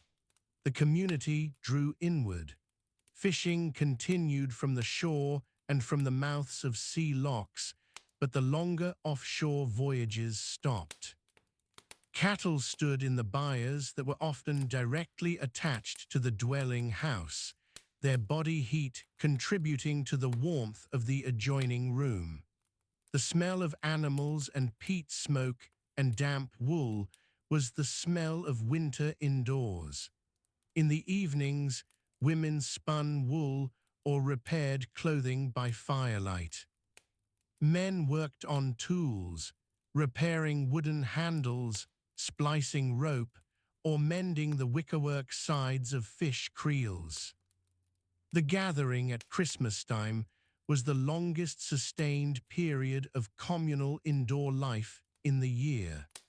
A settlement of 4 or 5 family groups might spend most of an evening together in the largest house, sharing fire and food and the company of a harper or a man who knew the old stories. The tales told were long. They named heroes and places that everyone in the room recognized. Some of the heroes were historical figures whose deeds had been passed down through many generations. Some were figures from older tradition, attached to the landscape of the islands themselves. The telling of these stories was not casual entertainment. It was a way of locating the community in time. The church in this period made efforts to regulate and absorb some of these older traditions of communal gathering. The clergy were not always hostile to the customs they found. A priest serving a small island parish in 1263 was often a man of local origin, educated perhaps at a monastic school, but rooted in the same community he served. He understood that the feast after the Mass, the gathering in the hall after the burial, the communal work of the hay harvest were not in competition with the church's authority. They were the texture of the life he shared. His role on a Sunday morning was to stand at the altar and say the words that connected this small, wet, cold, beautiful place to the larger world of Christendom, from Iona across to Nidaros and south to Rome. The light on a Sunday morning in late October falls very low across the water of the Sound of Islay. The chapel of Kilchoman stands on ground that has been. The sea off the western coast of Scotland in 1263 was not one body of water but many. It divided itself into narrow channels, wide sounds, and sheltered locks that reached far inland between steep slopes of rock and heather. The water was cold even in July. It ran grey under cloud and green where the shallows met white sand. The tides moved strongly through the Kyles of Bute and through the Sound of Jura, and a boat caught in the wrong current at the wrong hour would be pushed well off its intended course before the oarsmen could correct it. The coastline itself was not fixed in the way a traveler might expect. Storm shingle shifted along the lower beaches each winter. Salt marsh grass colonized the edges of sheltered inlets, then retreated when the autumn gales came in from the Atlantic. The great sea locks, Loch Fyne and Loch Long and Loch Lynn, extended so far into the interior that a man walking their shores would lose sight of the open sea entirely within a few miles. The land on either side rose quickly. In places, the slopes met the water, with almost no flat ground between them. The islands lay in broad arcs across the Firth of Clyde and beyond. Arran sat close to the Ayrshire coast, its granite peaks visible from the mainland on clear mornings. Further north, Islay and Jura were separated from each other by the narrow, treacherous Gulf of Corryvreckan, where the tidal race ran so fast that it could be heard from a distance on quiet days. Colonsay lay between Jura and the open Atlantic. Mull faced the mainland across the Sound of Mull, which was perhaps 2 miles wide at its narrowest point near Fishnish. These islands were inhabited, farmed in parts, and crossed by paths worn into the peat by generations of feet and hooves. The peat was everywhere. On the higher ground, it lay several feet deep. It had been accumulating for thousands of years in the wet, cool climate, and it dominated the interior of most of the larger islands and much of the western mainland. The surface of the deep moorland was not smooth. It broke into hummocks and wet hollows. Cotton grass grew in the wettest parts, and its white tufts bent in the wind across miles of open ground. Bog myrtle grew lower down, near the coast, and its smell rose strongly when the leaves were crushed underfoot. Heather covered the drier slopes and bloomed purple in August. The tree cover in 1263 was more extensive than it would become 2 centuries later, but already far reduced from what had stood 300 years before that.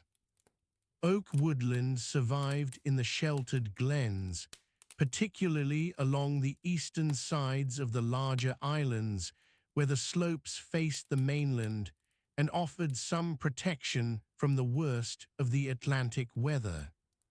Birch grew further up the hillsides and on exposed ground where oak could not establish itself. Alder followed the stream banks almost everywhere, its roots binding the soft edges of the watercourses. Hazel grew in the understory of the oak woods and was coppiced for use in basket making and as roof material. The woodland was not continuous. It broke into patches and ribbons following the water and the sheltered ground. The rivers that ran into the sea locks were short and fast. They carried snowmelt in March and April and ran brown with peat after heavy rain. Salmon moved into them in autumn, and this was well understood by the people who lived on their banks. Fish traps made from woven hazel rods were set at the mouths of the smaller burns. The larger rivers, such as the Ore running from Loch or down to the sea near Canal, or the Ad winding through the moss of Crinan to reach the Sound of Jura, were used as boundaries as much as highways.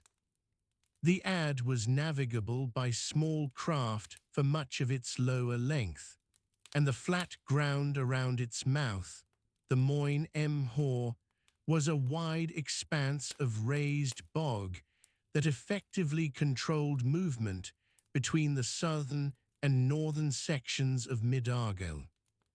A generation before 1263, in the time around 1230, the pattern of the land and water was broadly similar.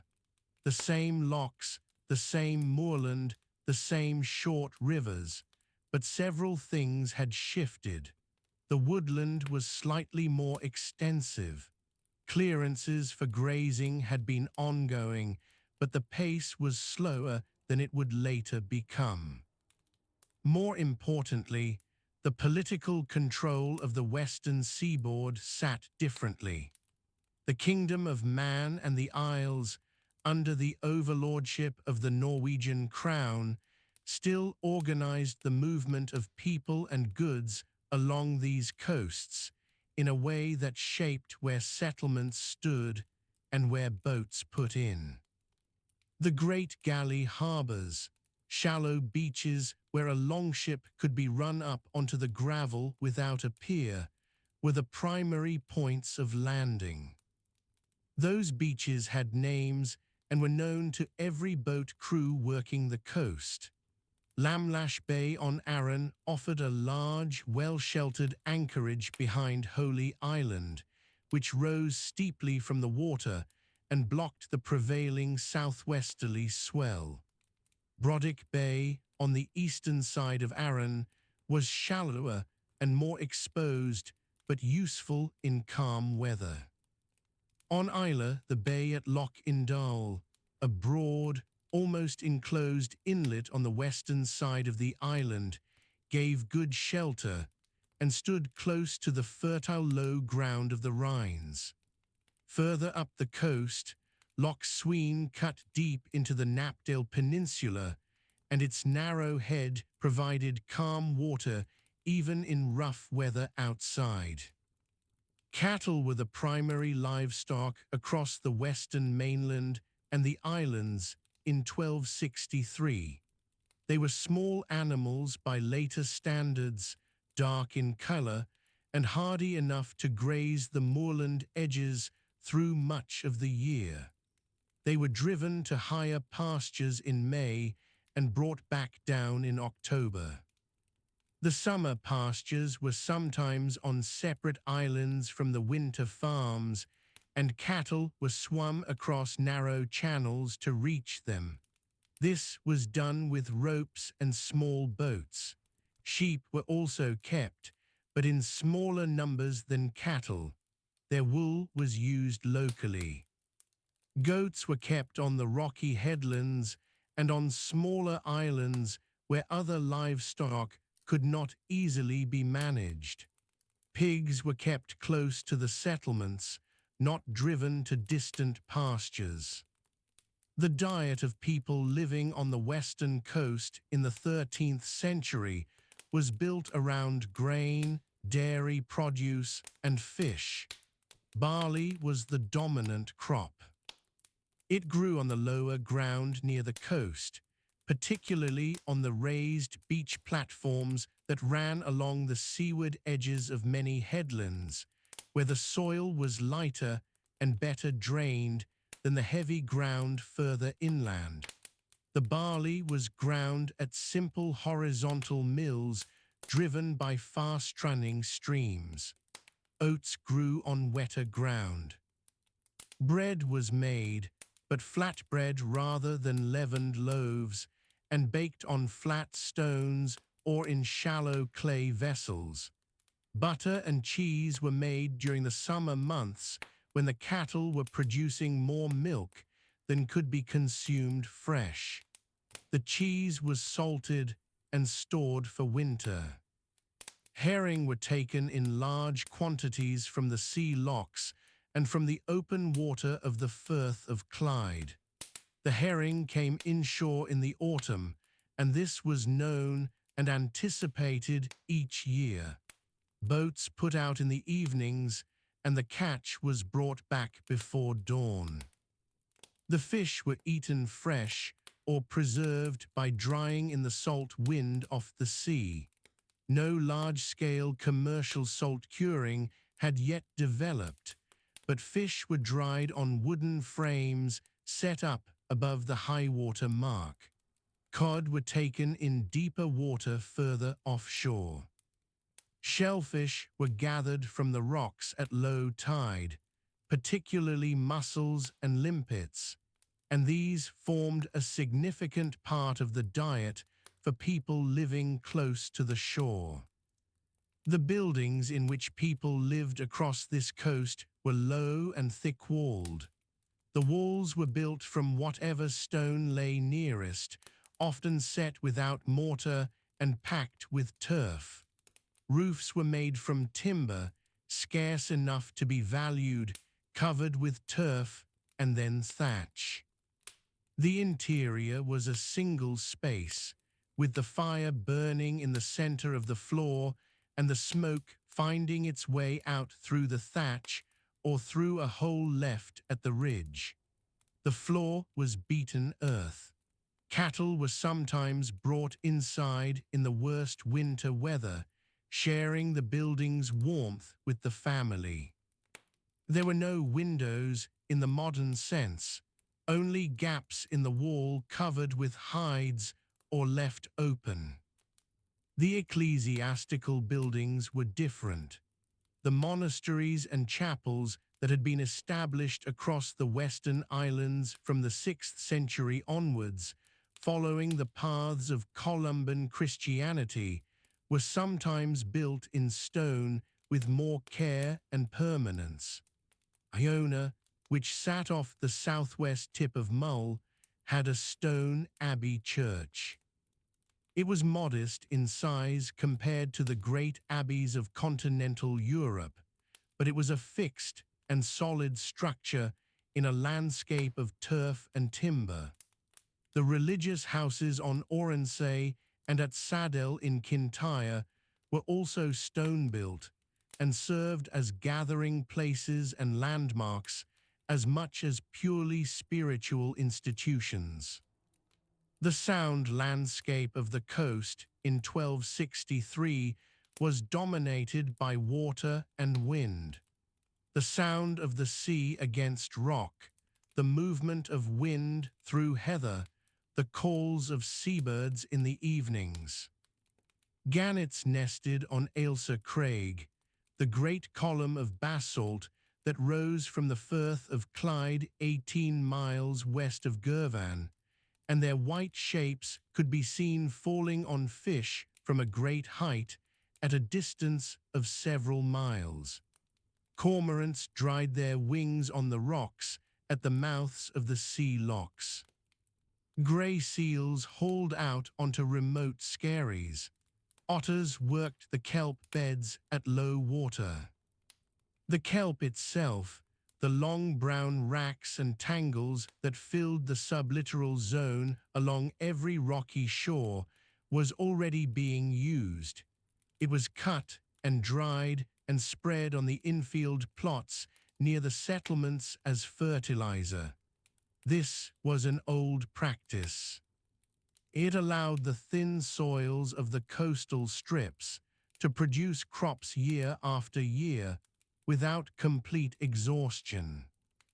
The seaweed was gathered during the lowest spring tides of the year, when the outer kelp beds were briefly accessible, and it was brought up the beach in creels carried on the backs of people or slung over the backs of horses and garrans. The garran, the small, sturdy Highland pony, was the working animal of the western coast and islands.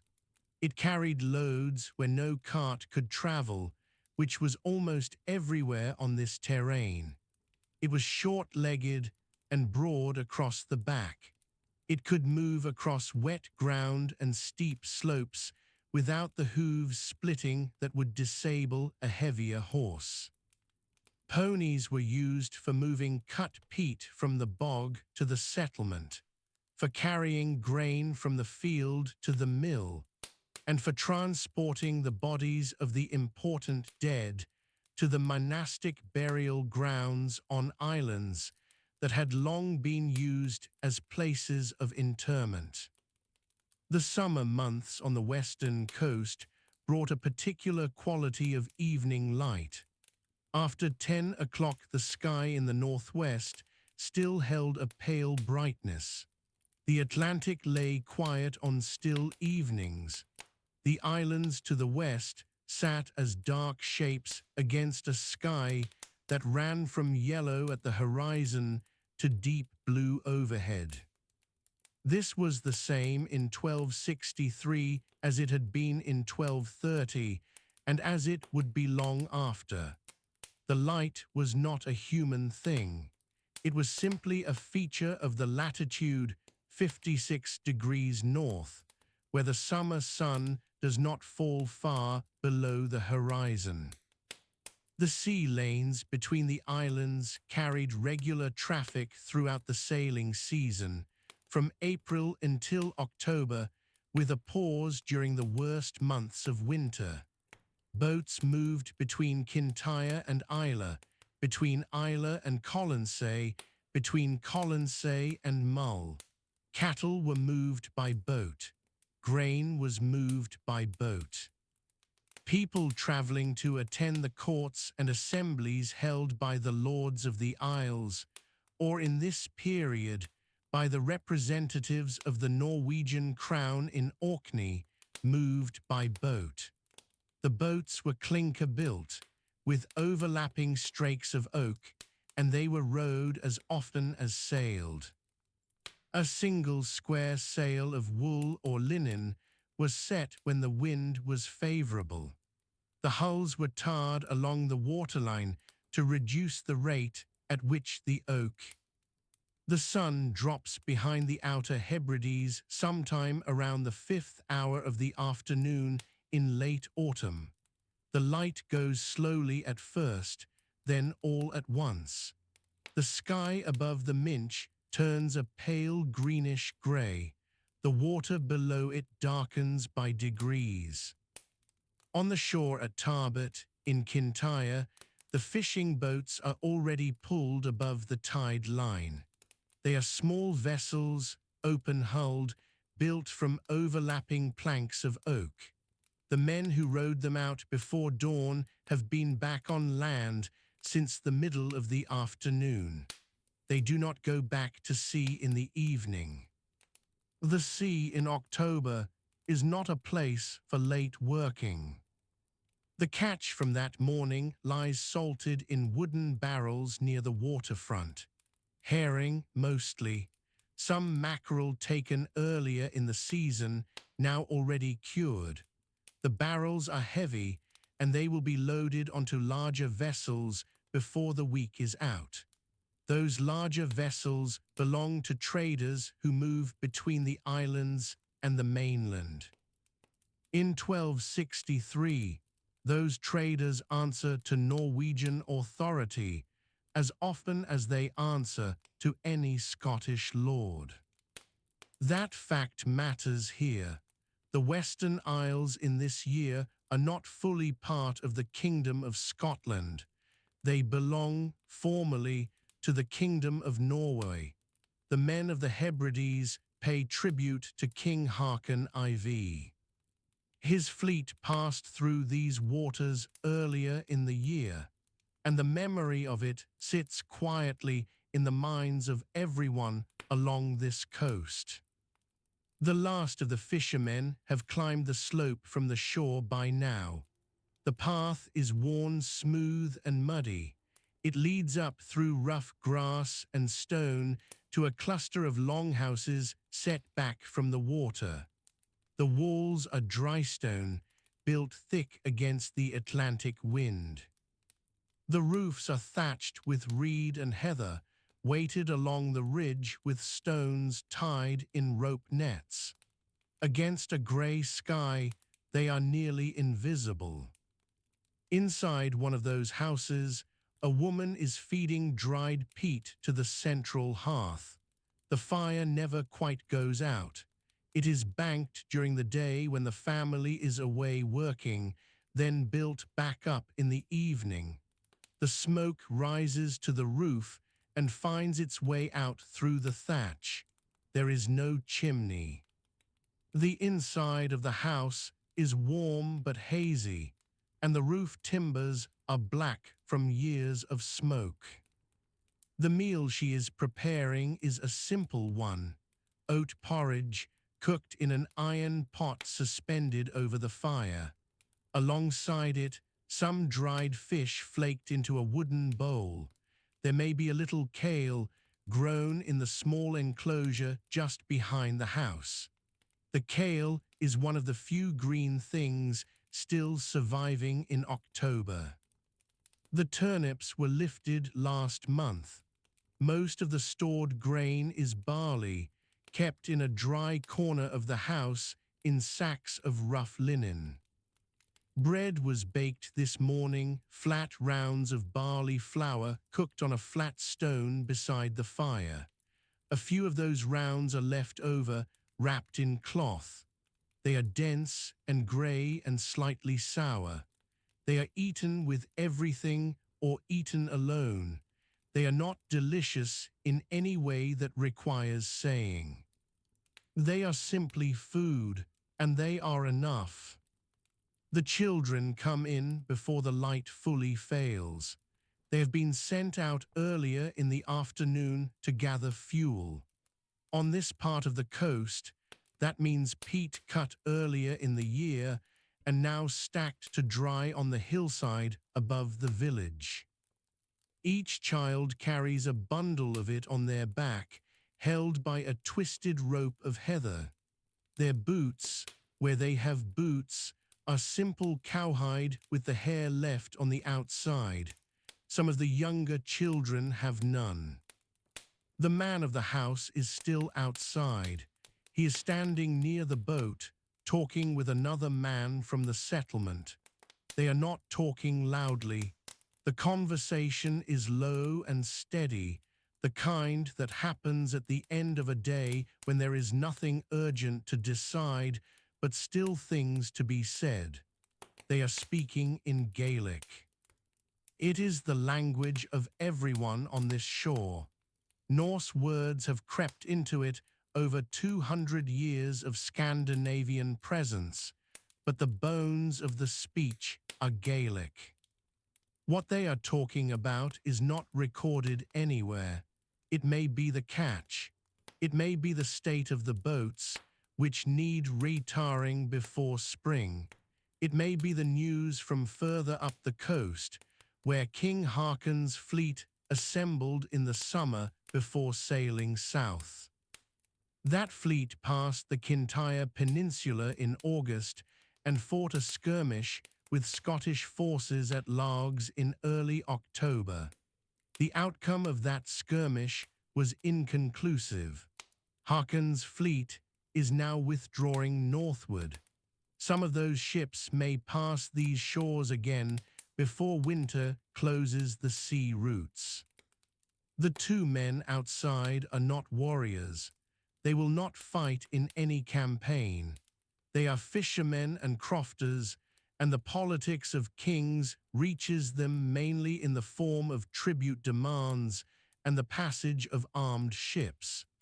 They watch those ships go by and they continue their work. By the time full dark has come, everyone is inside. The door of the longhouse is a low frame hung with a heavy cattle hide. It keeps most of the wind out.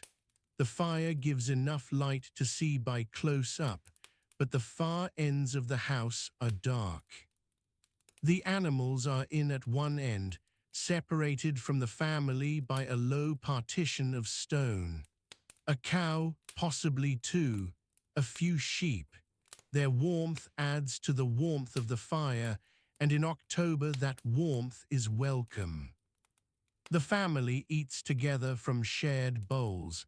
There are no individual plates, wooden spoons worn smooth with use. The porridge is thick and filling. The dried fish is salty. The kale has cooked down to a soft, dark mass. There is water to drink, or ale if it was brewed recently. The ale is weak, made from barley and flavored sometimes with bog myrtle rather than hops. Hops are not common here. Bog myrtle grows on every hillside above the settlement. Somewhere nearby, in another house, an older woman is carding wool by firelight. She does this every evening. The raw fleece was shorn in spring and has been washed and dried through the summer. Now, through the autumn and winter, it is carded into soft rolls and then spun on a drop spindle. The spindle is a simple thing, a notched stick with a weighted clay whirl, but it turns raw fiber into thread. That thread will eventually be woven into cloth on a horizontal loom kept in the corner of a larger building in the settlement. The cloth that comes off that loom is plain, undyed, a rough weave of wool. It is used for cloaks and tunics. The dye, when cloth is dyed at all, comes from local plants. Weld gives yellow. Woad gives blue, though woad must be imported and is not cheap. Most of the cloth here is the natural grey-brown of the undyed wool. It blends into the hillside as naturally as the walls of the houses. On the island of Islay, 12 miles to the west across the Sound of Islay, the evening is much the same. The settlement at Finlaggan is slightly larger than those on the Kintyre shore. There is a crannog in the loch there, a small island with timber buildings, used as a residence by the local lordship. It is not yet the formal seat of the Lords of the Isles as it will become in the following century, but it is already a place of some local authority. The fires in those buildings would be burning now. The food there would be a little better. There might be roasted meat, venison perhaps, where the crofters on the shore are eating porridge. The distinction between the people in the crannog and the people in the longhouses is real, but it is not as extreme as it will become. The lord on his crannog speaks the same language as the fisherman on the shore. He wears better cloth, eats better food, sleeps on a proper bed frame with a straw mattress. But the gap between them is not yet the gap of a later feudal hierarchy. It is the gap of wealth and lineage within a community that still shares a culture. Out on the water, the Sound of Jura is empty at this hour. The last light has gone from it. The mountains of Jura are a black edge against a slightly lighter sky. The paps of Jura, those three quartzite peaks that rise to over 750 meters, would be visible in daylight from almost anywhere on the coast of Kintyre. Now they are gone into the dark. The sound between them and the mainland is 3 miles wide at its narrowest. The tide runs hard through it. No one is sailing it tonight. There is a monastery on the island of Oronsay to the north of Islay. It is small, Augustinian, with perhaps a dozen canons. They have observed Compline, the last prayer of the day, and the building is quiet. The canons sleep on straw pallets in a dormitory off the cloister. The cloister itself is open to the sky. The stars tonight are very clear. The air coming off the Atlantic is cold and salt-sharp. One of the canons is still awake, writing by a small oil lamp in the scriptorium. What he is writing is not known. It may be a copy of a liturgical text. It may be a record of the monastery's land holdings, its cattle, its grain tithes. The monastery on Oronsay owns a small amount of arable land on the island and grazing rights on the hill ground above. The canons grow oats and barley. They keep cattle and some pigs. They fish. They are largely self-sufficient, as any community on these islands must be.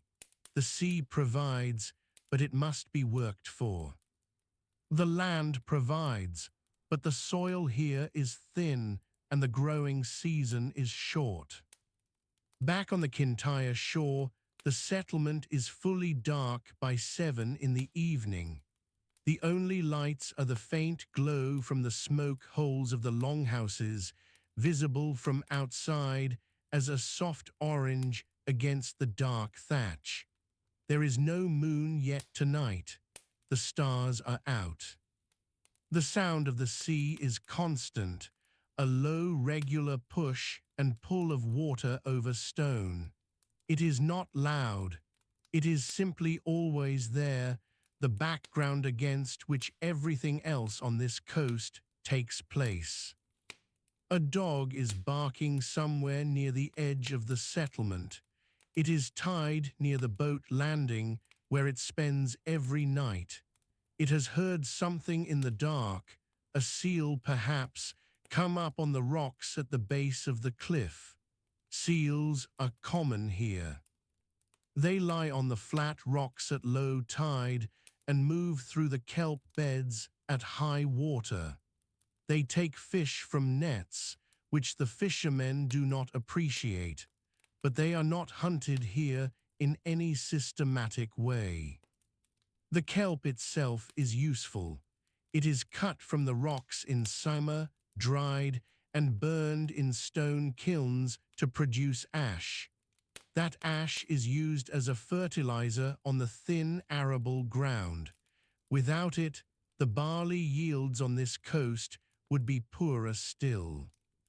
The process of cutting, drying, and burning kelp is annual and labor-intensive, involving most of the community during the weeks when the tides allow it. It is one of the rhythms of the year on this coast. Inside the longhouse, the children are asleep. They sleep on a low wooden platform built along one wall, covered with sheepskins and rough woolen blankets. They sleep close together for warmth. The youngest is perhaps 2 years old and sleeps nearest to the fire, tucked against the wall. The fire has been banked again, the peat pushed together and covered with ash to keep it alive until morning. The room is warm and dark. The animals at the far end shift occasionally. The cow breathes slowly. The man and woman of the house are still awake, but not by much. He has checked the boat's mooring rope before coming in. She has set the pot near the hearth for the morning. There is nothing else to do tonight. Tomorrow the net will need mending where it caught on a submerged rock this morning. The net is made from twisted plant fiber, laboriously knotted into a mesh. Every tier in it requires individual attention. That work will be done in daylight, sitting outside if the weather permits, by the light of the low October sun. Outside, the tide is coming in. The water is up now to the base of the stone slipway where the boats were launched before first light. By midnight, it will cover the lower third of the slipway. By 3 in the morning, it will have reached its height and begun to fall. The fishermen know this without thinking about it. The tide is as familiar to them as the sound of their own breathing. It determines when they sleep, when they rise, when they work, and when they rest. It has done so all their lives, as it did for their fathers before them, on this same stretch of shore, under this same dark sky, with the paps of Jura invisible in the night somewhere to the west, and the cold Atlantic pressing in around. The tide pulls back from the shingle at Largs. The stones settle with a low, grinding sound that carries in the dark. It is October 1263, and the night comes early this far north. By the time the sun drops behind the Isle of Arran, the light is already gone from the water. There are no lamps along the shore. There is no street here in any modern sense. There is a track of compacted earth and flat stones that runs parallel to the coast, and beyond it, a scatter of low timber buildings with turf roofs. The smoke from their hearths rises straight up into still air. The wind dropped at dusk. It often does, this time of year, in that brief pause between the autumn gales. Inside those buildings, the fires are peat. Peat burns slow and low and red. It does not crackle like wood. It gives off a steady, earthy smell that settles into everything, into wool, into hair, into the rough linen of a sleeping man's shirt. The fire is the only light. It sits in a central hearth on a flat stone, and the smoke finds its way out through a gap in the roof ridge.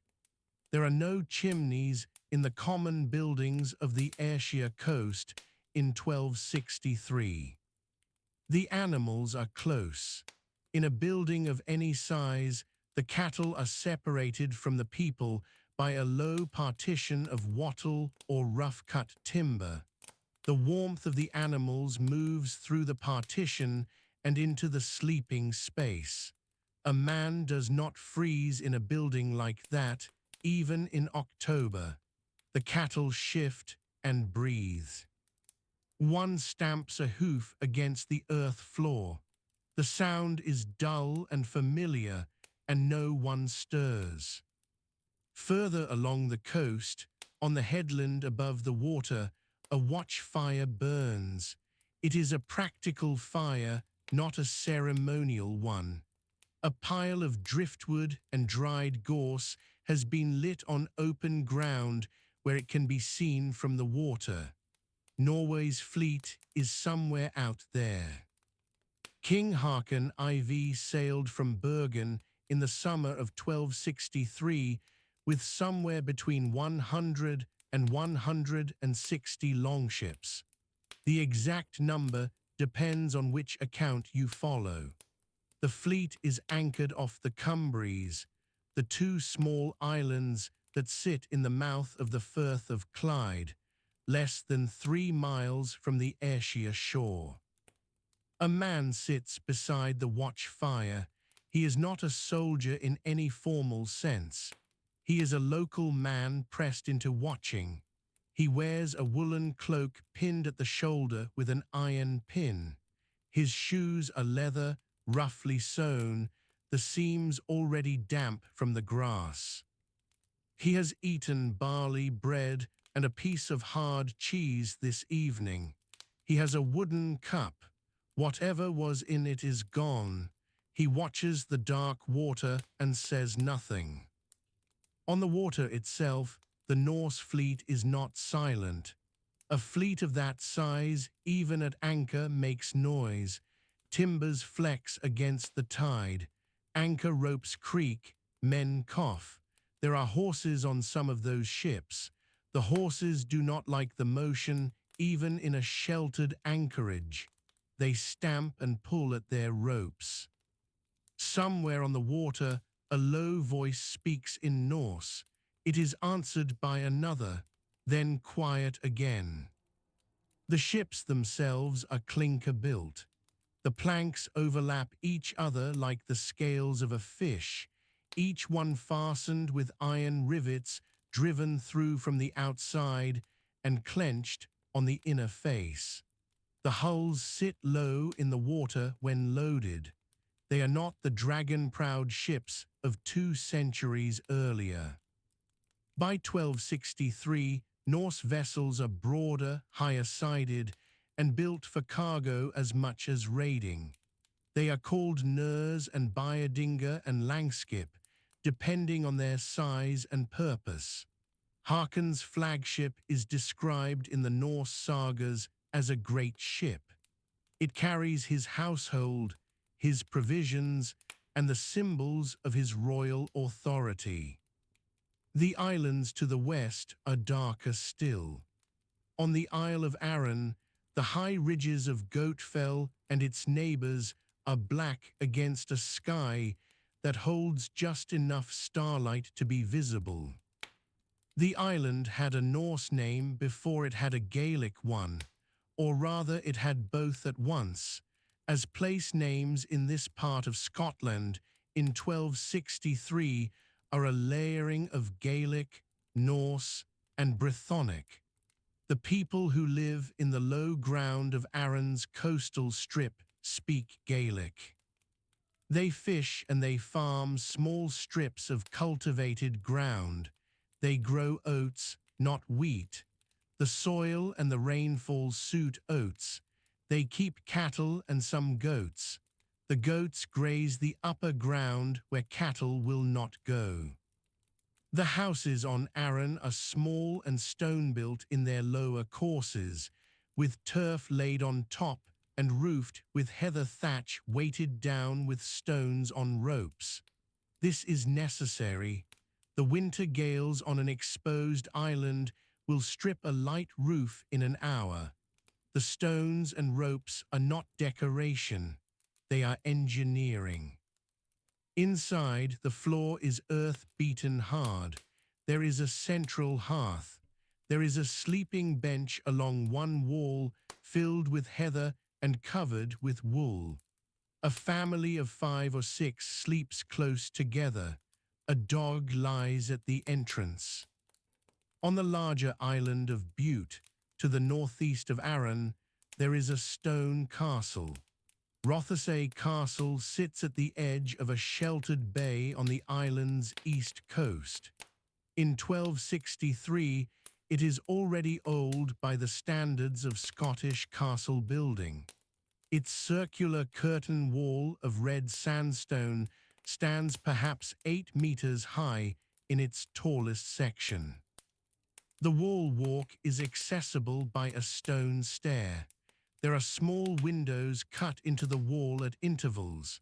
At night, those windows show nothing from the outside. The torches inside are few and burn low at this hour. Rothesay had been attacked by Norse forces as recently as 1230. The Norsemen had hacked through the red sandstone with their axes, cutting steps in the face of the wall to climb it. That attack left marks that were never fully repaired. In 1263, the castle is in Scottish hands. A garrison sleeps inside it. The men on watch stand on the wall walk and listen to the water of the bay below. They can see nothing on the water tonight. The clouds have thickened since sunset. On Islay, which is further west and further into what is effectively Norse-controlled territory in this period, the night is quieter still. The political situation of the Hebrides in 1263 is complex and has been so for generations. The lords of the Isles, the Norse kings, and the Scottish crown have all claimed authority here at different times. The people living on Islay in October 1263 are largely indifferent to which distant king claims their island. What concerns them is the barley harvest, which is in. It is stacked in ricks near the firm town, the cluster of buildings where several families live and work together. A firm town on Islay in 1263 is a group of perhaps 3 or 4 longhouses arranged without any formal plan. Each longhouse is perhaps 15 meters long and 5 meters wide. The walls are stone to the height of a man's waist, then turf above that, then a timber-framed roof thatched with straw or rushes.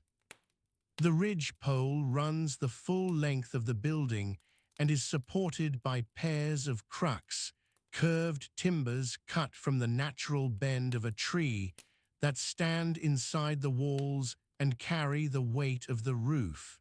The door is low. You bend to enter. The fishing boats are drawn up above the tide line. On the coast of Islay, these are small craft. They are not the great Norse ships. They are open wooden boats of 6 to 8 meters with a single mast and a square sail of coarse wool. They are also propelled by oars when the wind fails. The oars are stored under the thwarts when the boat is beached. There are wicker creels stacked beside them, used for lobster and crab. The creels are baited with offal and weighted with flat stones. At this hour, they are on the seabed. They will be lifted in the morning. The smell of the coast at night in 1263 is not complicated. It is salt water, rotting weed, and wood smoke. Below those 3, if you are close to a settlement, there is the smell of cattle and the faint acid smell of a midden, the refuse heap that every settlement accumulates at its edge. The midden is not merely waste. It is where broken pottery, fish bones, ash from the hearth, and animal dung all go together. In the morning, it will be dug into the cultivated strips. Nothing is wasted. On the mainland coast north of Largs, the River Clyde is a different thing from what it will become. There is no city here. The town of Glasgow exists in 1263, but it is a small place, centred on the Cathedral of St. Mungo on its low hill.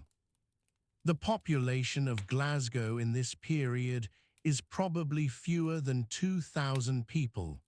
The cathedral itself, the present building, is under construction. The lower church, the crypt where Mungo is said to be buried, was consecrated in 1197. The nave and choir are still being built. At night, the cathedral is locked. The canons are in their beds in the buildings around the close. The only light is a small oil lamp burning in the lower church near the tomb.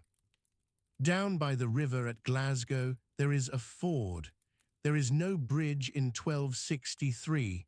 The ford is usable at low water and impassable at high tide. The river here is tidal this far upstream. Boats come up on the flood and leave on the ebb. They carry wool, hides, and salted fish. They are small coastal craft, not deep-water ships. At night, the boats are tied to stakes driven into the riverbank. They ride the dark water and knock against each other softly. The roads between settlements are not paved. They are tracks of churned earth in the low ground and bare rock or grass on the higher ground. In October, they are muddy. A horse in this mud sinks past the fetlock with each step. Most goods are moved by pack horse rather than cart, because carts cannot manage the ground. A pack horse carries 2 panniers of woven wicker or leather, balanced across its back. A string of pack horses moving between settlements is a common sight by day. By night, they are in their enclosures or in the lower end of a longhouse or tethered under a rough wooden shelter. The clothing of a person sleeping in Western Scotland in October 1263 is mostly wool. A woman wears a linen shift against her skin, and over it a woolen gown belted at the waist, and over that a cloak. She sleeps in her shift. A man sleeps in a linen shirt and woolen hose. The wool is not fine. It is the local breed, small and hardy, and the fleece is coarse by the standards of English or Flemish wool. But it is warm and it sheds water. A wet woolen cloak is heavy and cold, but it keeps the wind out. In a stone longhouse in October, with a peat fire and the body heat of cattle and family, it is enough. The children are asleep before the adults. They sleep at the inner end of the sleeping bench, furthest from the door. The youngest is wrapped in a piece of woolen blanket. There are no pillows as such. A folded cloak serves the same purpose. The fire is low but not out. Someone will bank it in a moment, covering the embers with ash to keep them alive until morning. This is a nightly task. Starting a fire from nothing with a flint and steel and a piece of dried fungus is possible, but it takes time. Better to keep what you have. Outside, the October wind begins to move again after its evening pause. It comes off the Atlantic from the west-northwest.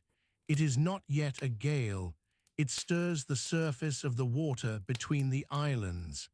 On the Norse fleet anchored off the Cumbries, the ships begin to move against their anchor ropes. The motion is slow and rhythmic. A man sleeping on a sea chest in the belly of a longship does not wake for this. He has been at sea since July. He has come from Bergen, around the north of Scotland, down through the Minch, past the Long Island, and south to this anchorage. The motion of water under a wooden hull is the condition of his life right now. He turns onto his side. He pulls his cloak over his shoulder. The watchfire on the Ayrshire headland burns down to its last good logs. The man beside it,